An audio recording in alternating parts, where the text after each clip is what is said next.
ಗಿರಗಪುರ ಚಕ್ರವರ್ತಿ ಸೂರ್ಯ ವಂಶಾಧೀಶ್ವರ ಕಟುವಾಂಗ ಭೂಪಾಲ ದಶರಥ ಮಹಾರಾಜರಿಗೆ ವಿಜಯತೆ, ದಶರಥ ಮಹಾರಾಜರಿಗೆ ವಿಜಯತೆ, ದಶರಥ ಮಹಾರಾಜರಿಗೆ ವಿಜಯತೆ.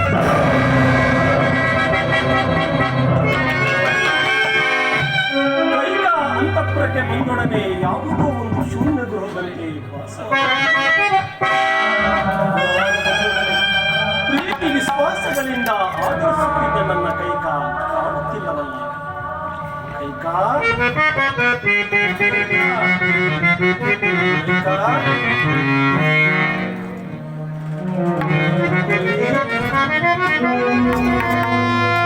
ಕೈಕೆಯು ಭೂಷಾಯಿಯಾಗಿದೆ, ಆವರಣಗಳು ಚೆಲ್ಲಾಡಿದೆ, ಮುಖವೂ ಸಹ ಮಾಡಿರುವುದು.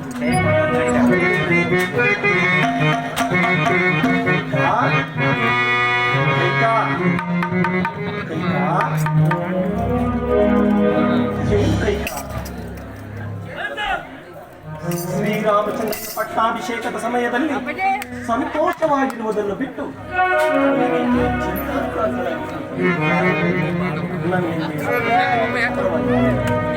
ಅಥವಾ ನಿನ್ನ ದಾಸದಾಸಿಯರಿಂದ ಏನಾದರೂ ವ್ಯತ್ಯಾಸವಾಯಿತು? ಮಾತನಾಡುವುದಿಲ್ಲವೇ? ನನ್ನ ಮೇಲೆ ಕೋಪವೇ? ಕೋಪ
ಪ್ರಾಣೇಶ್ವರ, ಮಹಾರಾಜರಾದವನು ಮಹಾರಾಣಿಯರ ಅಂತಃಪುರಕ್ಕಲ್ಲದೆ ಸಾಮಾನ್ಯಳಾದ ನನ್ನ ಬಳಿಗಲ್ಲವಲ್ಲ? ರಾಮಚಂದ್ರನನ್ನು ನಿಮ್ಮಲ್ಲವೇ ನನಗೆ ಅಧಿಕವಾದ ಪ್ರೀತಿ ಇರುವುದು. ಹಾಗಾದರೆ ಭರತರಲ್ಲಿ ಪ್ರೀತಿ ಇಲ್ಲವೆಂದಾಯಿತು. ಅಯ್ಯೋ ಮರುಳೆ, ರಾಮನು ಬೇರೆ ಭರತನು ಬೇರೆ. ನನ್ನ 4 ಮಕ್ಕಳ ಮೇಲೂ ನನಗೆ ಸಮಾನವಾದ ಪ್ರೀತಿ ಇದ್ದೇ ಇರುವುದು. ಹೌದೌದು ಪ್ರಾಣೇಶ್ವರ, ಇದ್ದೇ ಇದೆ. ನನ್ನ ಮಗನನ್ನು ನನ್ನ ತವರೂರಿಗೆ ಕಳಿಸಿ ನನ್ನ ಮಗನು ಇಲ್ಲದ ವೇಳೆಯಲ್ಲಿ ಶ್ರೀರಾಮಚಂದ್ರನ ಪಟ್ಟಾಭಿಷೇಕಕ್ಕೆ ಸಕಲ ಸಿದ್ಧತೆಯನ್ನು ಮಾಡಿರುವ ಈ ನಿಮ್ಮ ಕಪಟ ಬುದ್ಧಿಯನ್ನು ನೆನೆಸಿಕೊಂಡರೆ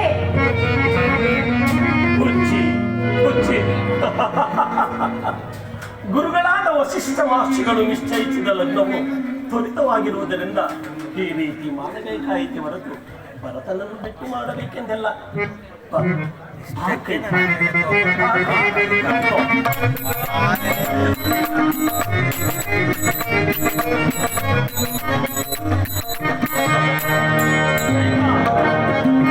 ಇಂಥ ಸಂತೋಷದ ಸಮಯದಲ್ಲಿ ನಿನಗೇನು ಬೇಕು ಕೇಳಿಕೋ ಕೈ. ಏನು ಬೇಕಾದ್ರೂ ನಡೆಸಿಕೊಡುವಿರಾ? ಓ, ಅಗತ್ಯವಾಗಿಯೂ ನಡೆಸಿಕೊಡುತ್ತೇನೆ ಕೈ.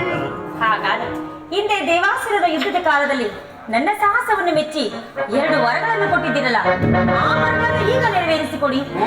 ಇಷ್ಟೇ ತಾನೇ, ಸತ್ಯವಾಗಿಯೂ ನಡೆಸಿಕೊಡುತ್ತೇನೆ, ಕೇಳಿಕೋ ಕೈಕಾ. ಸತ್ಯವಾಗಿ ನಡೆಸಿಕೊಡುವಿರಾ? ಓ ಹಾಗಾದ್ರೆ ನಿಮಗೆ ಅಧಿಕವಾದ ಪ್ರೇಮ ಯಾರಲ್ಲಿರುವುದು? ಕೈಕಾ, ನಿನ್ನ ಮೇಲಲ್ಲವೇ ಕೈಕಾ ನನಗೆ ಅಧಿಕವಾದ ಪ್ರೀತಿ ಇರುವುದು. ನನ್ನ ಮೇಲೆ? ಅದು ನನ್ನ ಭಾಗ್ಯವೇ ಸರಿ. ನನ್ನನ್ನು ಬಿಟ್ಟರೆ ಮತ್ಯಾರ ಮೇಲಿರುವುದು? ಇಲ್ಲ ಕೈಕಾ, ನಿನ್ನನ್ನು ಬಿಟ್ಟು ಬೇರೆ ಯಾರ ಮೇಲೂ ಇಲ್ಲ. ಪ್ರಾಣೇಶ್ವರ, ಯೋಚಿಸಿ, ಚೆನ್ನಾಗಿ ಯೋಚಿಸಿ. ಹೌದು ಕೈಕಾ, ಹೌದು, ನನ್ನ ಪ್ರಿಯ ರಾಮಚಂದ್ರನ ಮೇಲೆ ನನಗೆ ಅಧಿಕವಾದ ಪ್ರೀತಿ ಇರುವುದು. ನೋಡಿದ ಸ್ವಾಮಿ, ಆಗಲೇ 2 ಮಾತು. ನಿಮ್ಮನ್ನು ನಂಬುವ ಬಗೆಯಾದರೂ ಹೇಗೆ? ಕೈಕಾ, ನಿನ್ನ ಮೇಲಿರುವುದು ಪತ್ನಿ ಪ್ರೇಮ, ರಾಮನ ಮೇಲಿರುವುದು ಪ್ರೇಮ. ಹಾಗಾದರೆ ಶ್ರೀರಾಮನ ಚಂದ್ರಸ ಸಾಕ್ಷಿಯಾಗಿ ನೆರವೇರಿಸಿಕೊಡುತ್ತೇನೆ ಎಂದು ಕರಭಾಷೆಯನ್ನು ಕೊಟ್ಟರೆ ಅನಂತರ ಹೇಳಿ. ಕೈಕಾ, ದೀಕ್ಷಾಬದ್ಧನಾಗಿ ಕುಳಿತಿರುವ ಶ್ರೀರಾಮಚಂದ್ರನ ಮೇಲೆ ಪ್ರಾಣೇಶ್ವರ, ವಚನವನ್ನು ಕೊಡದ ಹೊರತು ನಾನು ಹೇಳತಕ್ಕವನಲ್ಲ. ಕೈಕಾ, ಶ್ರೀರಾಮಚಂದ್ರನ ಮೇಲೆ ಆಣ ಪ್ರಮಾಣವೇಕೆ? ನಿನ್ನ ಆಸೆ ಎಷ್ಟ ಕಷ್ಟ ಸಾಧ್ಯವಾದರೂ ಸರಿ, ಸತ್ಯವಾಗಿ ನಡೆಸಿಕೊಡುತ್ತೇನೆ, ಕೇಳಿಕೋ ಕೈಕಾ. ಅದೆಂದಿಗೂ ಸಾಧ್ಯವಿಲ್ಲ ಸ್ವಾಮಿ. ರಾಮಚಂದ್ರನ ಸಾಕ್ಷಿಯಾಗಿ ನೆರವೇರಿಸಿಕೊಡುತ್ತೇನೆ ಎಂದು ಕರಭಾಷೆಯನ್ನು ಕೊಟ್ಟರೆ ಅನಂತರ ವಿಚಾರವನ್ನು ಹೇಳುವೆ. ಕೈಕೆಯು ಎಂದೂ ನನ್ನ ಮಾತಿಗೆ ವಿರೋಧವನ್ನು ಹಚ್ಚರಿಸುವ ನನ್ನ ಕೈಕಾ ಎಂದು ಈ ರೀತಿ ಹಠ ಮಾಡುತ್ತಿರುವಳಲ್ಲ. ಕೈಕಾ, ಇನ್ನೇನು ಕೇಳಿಯಾಳು. ಕೈಕಾ, ಶ್ರೀರಾಮಚಂದ್ರನ ಸಾಕ್ಷಿಯಾಗಿಯೂ ನಡೆಸಿಕೊಡುತ್ತೇನೆ, ಕೇಳಿಕೋ ಕೈಕಾ. ಅಬ್ಬಾ, ನನ್ನ ಮನಸ್ಸಿಗೆ ಈಗ ಸಂತೋಷವಾಯಿತು.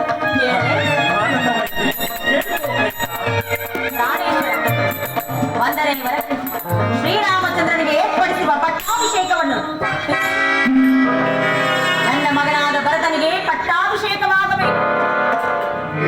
ಕೈಕಾ, ಈಗ ತಾನೇ ನಿಶ್ಚಯವಾಗಿರುವ ಶ್ರೀರಾಮಚಂದ್ರನ ಪಟ್ಟಾಭಿಷೇಕವನ್ನು ನಿನ್ನ ಮಗನಾದ ಭರತನಿಗೆ ಮಾಡುವುದು. ಹಾಗಾದರೆ ನಿನ್ನ 2ನೇ ವರ? 2ನೇ ವರವನ್ನು ಕೇಳದೆ ಕೇಳಿಕೋ ಕೈಕಾ. ಮನಸ್ಸನ್ನು ಕಲ್ಲು ಮಾಡಿಕೊಳ್ಳಿ ಪ್ರಿಯ. ಆಯ್ತು ಕೈಕಾ. 2ನೇ ವರ, ಶ್ರೀರಾಮಚಂದ್ರನು 14 ವರ್ಷಗಳ ಕಾಲ ಜಟಾವಲ್ಕಲ ದಾರಿಯಾಗಿ ಮುನಿ ವೃತ್ತಿಯಿಂದ ಪುರ ಪ್ರವೇಶವಿಲ್ಲದೆ ವನವಾಸಕ್ಕೆ ಹೋಗಬೇಕು. ಯಾರು ಮಾತನಾಡುತ್ತೀರಿ? ಕೈಕೆಯೇ? ಅಲ್ಲವೇ? ದಶರಥನ ಧರ್ಮಪತ್ನಿಯೇ? ಅಲ್ಲ, ಅಲ್ಲ, ಇವಳಂತೆ ವೇಷ ಧರಿಸಿಕೊಂಡು ಬಂದಿರುವ ಯಾವುದೋ ಭೂತವೆಂದು ಪ್ರಾಣೇಶ್ವರ, ರಾಮನನ್ನು ಅಷ್ಟೊಂದು ಪ್ರೀತಿಸುತ್ತಿದ್ದ ನನ್ನ ಕೈಕ ಇಂದು ಅವಳ ವನವಾಸವನ್ನು ಯೋಚಿಸಿದಳೆಂದರೆ ಸೂರ್ಯಚಂದ್ರರು ತಮ್ಮ ತಮ್ಮನ್ನು ಒದಗಿಸಿದಂತೆ ಸರಿ. ಈಗ ಚಿತ್ತಭ್ರಮಣೆಯಿಂದ ಮನಸ್ಸು ದಿಕ್ಕೆಟ್ಟು ಅಲ್ಲೋಟವಾಗಿ ಈ ರೀತಿ ಮಾತನಾಡುತ್ತಿದೆ. ಎಲ್ಲಿ ಈ ಪಾರ್ಶ್ವದಲ್ಲಿ ನಿಂತು ಹೇಳು. ಪ್ರಾಣೇಶ್ವರ, ನನಗೆ ಸ್ತನ ಪಲ್ಲಟವೂ ಆಗಿಲ್ಲ, ಪಿತ್ತ ವಿಕಾರವೂ ಆಗಿಲ್ಲ.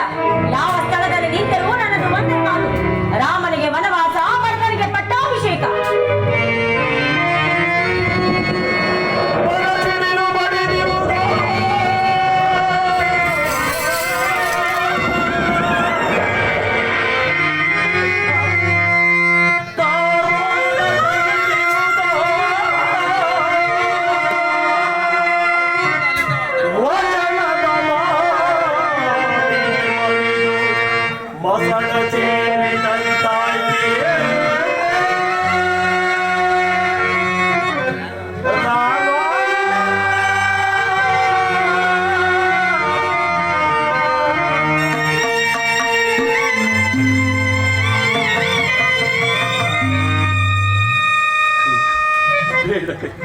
ರಾಮನನ್ನು ಮಾತ್ರ ವನವಾಸಕ್ಕೆ ಹೋಗೆಂದು ಆಜ್ಞಾಪಿಸಬೇಡ ಕೈಕಾ.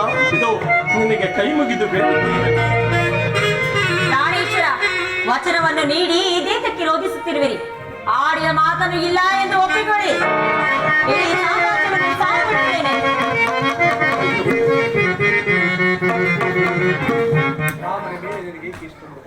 ರಾಮನ ಮೇಲೇಕೆ ಈ ಹಠ ಛಲ? ಕೈಕಾ, ಬೇಡ ಕೈಕಾ.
ನಿಮ್ಮ ರಾಮನು ನನ್ನ ರಾಮನು ನಿಮ್ಮ ರಾಮನೇ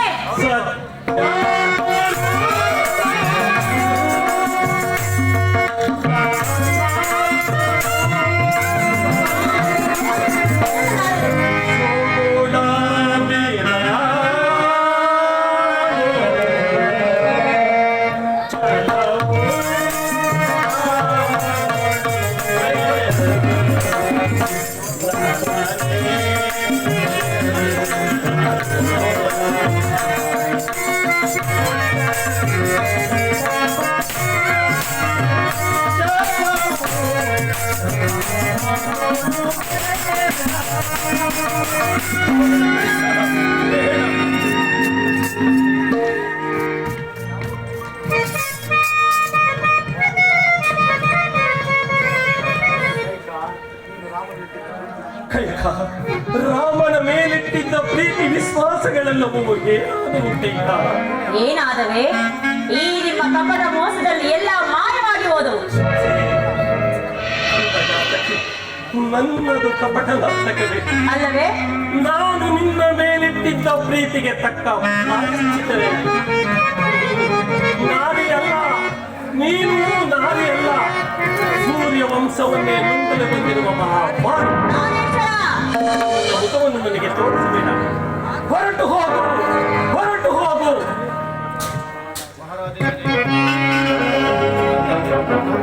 ಮಹಾರಾಜರಿಗೆ ಜಯವಾಗಲಿ. ಸುಭದ್ರ, ಮಹಾರಾಜರು ಸಹ ನಿನ್ನ ಆಗಮನವನ್ನೇ ನಿರೀಕ್ಷಿಸುತ್ತಿದ್ದರು. ಮಹಾರಾಜರಿಗೆ ಜಯವಾಗಲಿ. ಶ್ರೀರಾಮಚಂದ್ರನ ಪಟ್ಟಾಭಿಷೇಕಕ್ಕೆ ಎಲ್ಲವೂ ಸಿದ್ಧವಾಗಿರುವುದು. ಪೂಜ್ಯರಾದ ವಶಿಷ್ಠ ಮಹರ್ಷಿಗಳು ತಮ್ಮ ಆಗಮನವನ್ನು ನಿರೀಕ್ಷಿಸುತ್ತಿರುವರು. ನಿಲ್ಲಿಸು ಮಂತ್ರ. ಮಹಾರಾಜರು ಸಹ ಅದನ್ನೇ ಆಲೋಚಿಸುತ್ತಿರುವರು. ರಾಮಚಂದ್ರನನ್ನು ಇಲ್ಲಿಗೆ ಬರಮಾಡು. ಹಾಗೆ ಆಗಲಿ. ಬೇಡ ಕೈಕ, ರಾಮನನ್ನು ಮಾತ್ರ ಇಲ್ಲಿಗೆ ಬರಮಾಡಬೇಡ ಕೈಕ. ಇದು ನಿನಗೆ ಕೈ ಮುಗಿದು ಬೇಡಿಕೆ. ಪ್ರಾಣೇಶ್ವರ, ನೀವು ಸುಮ್ಮನೆ ಕುಳಿತುಕೊಳ್ಳಿ.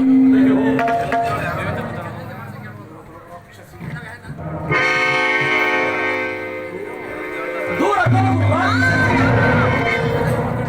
ಅವಯವಗಳು ವಯೋಧರ್ಮವನ್ನು ಮರೆತು ಮೇಲೆ ಮೀರಿ ಹೋಗುತ್ತಿವೆ. ಅತ್ರವು ಶಸ್ತ್ರದ ಕಡೆಗೆ ಮುನ್ನುಗ್ಗುತ್ತಿದೆ.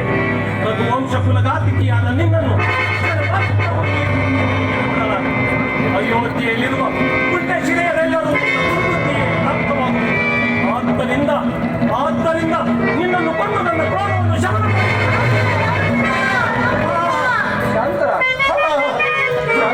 ರಾಮಚಂದ್ರ ಮಗನೇ.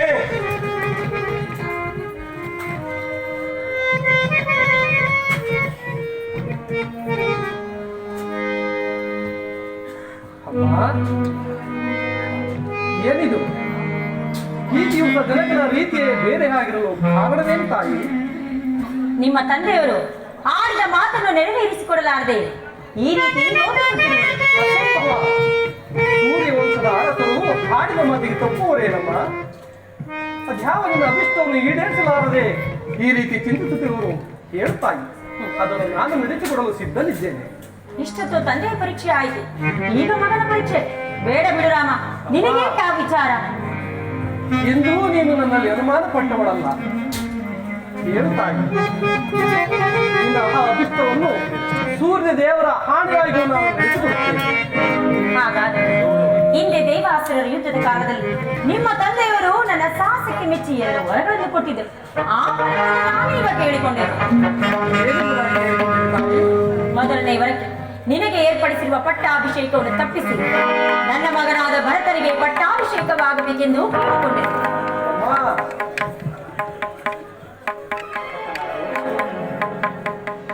ಭರತನ ಯಾರು, ನಾನ್ಯಾರು?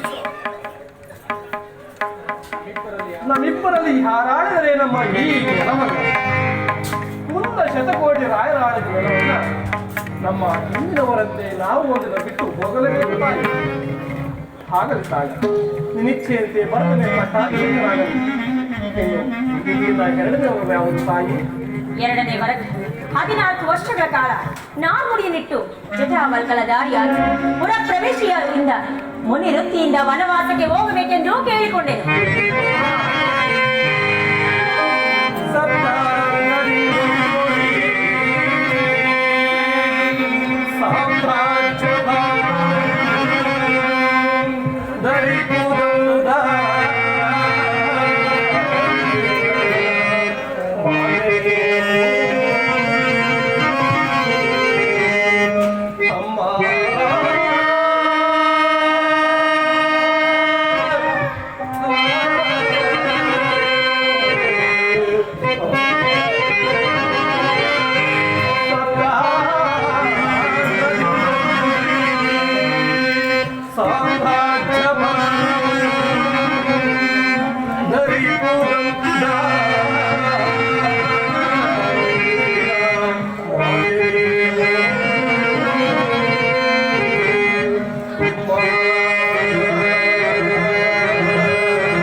ನನ್ನ ಮೇಲೆ ನಿನಗೆ ಎಷ್ಟೊಂದು ಪ್ರೀತಿ ವಾಸ್ತಲ್ಯವೇ ತಾಯಿ. ಈ ಕೋಸಲ ರಾಜ್ಯಭಾರವನ್ನು ನಾವು ನಿರ್ವಹಿಸಲು ಅಸತ್ಯವನ್ನು ತಿಳಿದು ಭರತನೇ ಇದಕ್ಕೆ ಯೋಗ್ಯನೆಂದು ಅರಿತು ನನಗೆ ಅನೇಕ ಮುನಿಗಳ ಪಾದ ಸೇವೆ ಮಾಡಲು ಅವಕಾಶ ಕಲ್ಪಿಸಿಕೊಟ್ಟ ಬಹಳ ಉಪಕಾರ ಮಾಡಿದೆ ತಾಯಿ. ಉಪಕಾರ ಮಾಡಿದೆ. ಆಗಲಿ ತಾಯಿ, ನಿಶ್ಚಯಕ್ಕೆ ಈ ದಿನವೇ ವನವಾಸಕ್ಕೆ ಹೊರಡುತ್ತೇನೆ. ಈ ವಿಚಾರವನ್ನ ಜನನಿರೆಗೂ ಜಾರಿಗೆ ತಿಳಿಸಿ ಬರುತ್ತೇನೆ.